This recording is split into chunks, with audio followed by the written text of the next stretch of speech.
আলহামদুলিল্লাহ, অনেক মজা প্রিয় দর্শক। আপনারা এটা খেয়ে দেখতে পারেন। বিশেষ করে সামনে রমজান আসতেছে। এখনও অনেকেই নফল রোজা রাখছেন। তো ইফতারির পরে এই ড্রিঙ্কসটা খেলে দেখবেন যে আপনার আর কোনো ক্ষুধা বা সারাদিনের যে রোজার ক্লান্তি মুহূর্তে উধাও হয়ে যাবে। আপনারা ট্রাই করে দেখতে পারেন।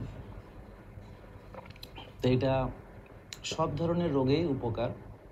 প্রদাহজনিত যত ধরনের রোগ আছে সবগুলোতে এটা কার্যকর। এবং আপনারা জানেন যে আমি কেমন কথা বলবো নাকি খাবো? হুম হুম সব ধরনের রোগ মূলত আমাদের পেট থেকে শুরু হয়।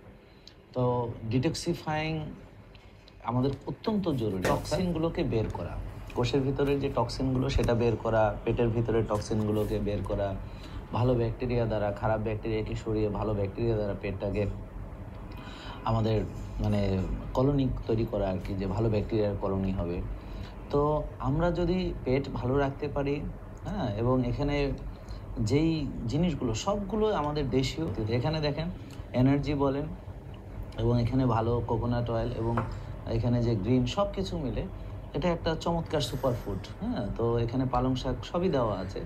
এখানে এমন কোনো ইনগ্রেডিয়েন্ট নাই যেটা দেওয়ার বাকি নেই। তো প্রিয় দর্শক, পিঙ্ক সল্টটা আমি কিন্তু পরে অ্যাড করে নিয়েছি আর কি। হ্যাঁ, পিঙ্ক সল্টটা তখন বলতে ভুলে গেছিলাম। তো এটা অ্যাড করে নিয়েছি পিঙ্ক সল্ট, এবং লেবুটাও চিপে দেওয়া হয়েছে। তো আমার মনে হয় আপনারা নিজেরা একটু ট্রাই করে আমাকে জানাবেন কেমন লাগছে স্বাদটা।